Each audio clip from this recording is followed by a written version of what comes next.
बागेश्वर धाम सरकार की 5 दिनों की बिहार यात्रा का आज आखिरी दिन है। आज गोपालगंज में चल रही हनुमंत कथा का समापन होगा।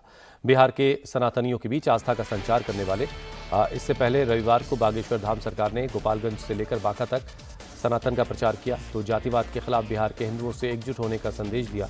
इधर बाबा की कथा में उमड़ रही भारी भीड़ को देखते हुए बागेश्वर धाम सरकार ने वीडियो जारी कर अपने भक्तों से घर पर ही रहकर कथा सुनने की अपील की।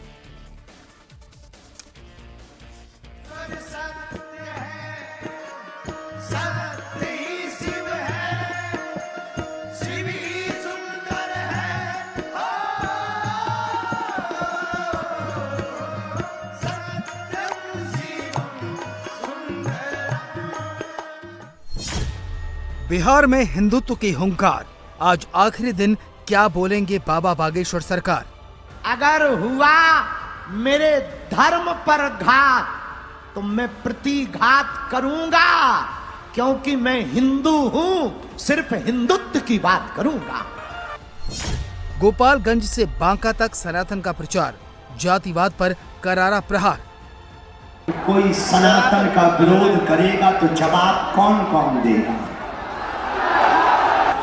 भारत को हिंदू राष्ट्र बनाने का प्रण कौन कौन लेगा?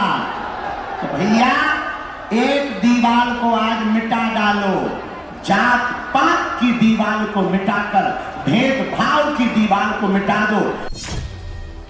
चुनावी साल में बिहार पहुंचे धीरेन्द्र कृष्ण शास्त्री सनातन के प्रचार के साथ साथ जातिवाद पर भी करारा प्रहार कर रहे हैं तो अपनी कथा के जरिए हिंदुओं का जागरण करने में भी लगे हैं।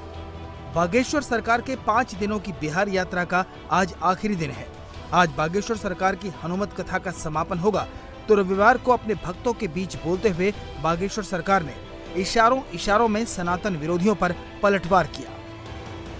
बिहार संतों की भूमि है, बिहार महंतों की भूमि है, बिहार आचार्य चाणक्य की भूमि है, बिहार सुश्रुत की भूमि है, बिहार आर्यभट्ट की भूमि है और बिहार ये वही बिहार है जिसने देश को प्रथम राष्ट्रपति दिया हुआ है।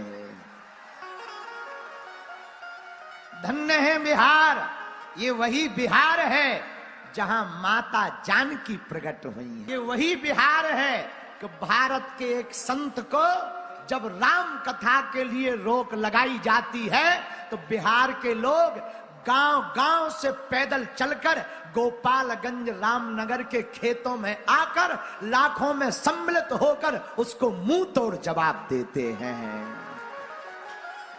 धन्य है बिहार, धन्य है। इसीलिए तो हम 2-3 दिन से चिल्ला रहे, बिहार में काबा। बाबा बागेश्वर के बिहार दौरे से आरजेडी खेमा नाराज है। दिन रात बाबा के ऊपर हमले बोल रहा है तो बाबा की कथा में उमड़ रही भीड़ बता रही है कि बागेश्वर सरकार का जादू बिहार के भक्तों पर किस कदर सिर चढ़कर बोल रहा है। बिहार के हिंदुओं से बाबा ने जाति पाति से ऊपर उठकर हिंदू राष्ट्र के लिए एक होने का आह्वान किया।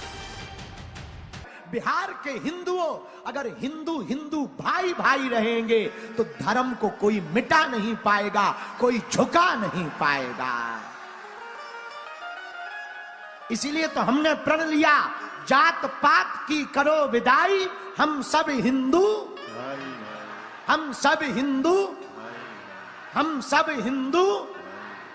इसलिए भैया अगर हम हिंदू, एक आदमी हमें मिला, बोला गुरुजी पत्रकार हैं वो, बोले गुरुजी भारत में 80% से ज्यादा हिंदू रहते हैं तो हिंदू राष्ट्र क्यों नहीं बन पा रहा?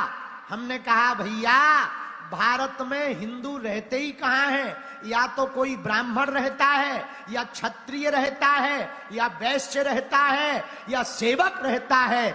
जिस दिन भेदभाव ऊंच नीच से ऊपर उठकर भारत के लोग कट्टर हिंदू हो जाएंगे, भारत उसी दिन हिंदू राष्ट्र हो जाएगा।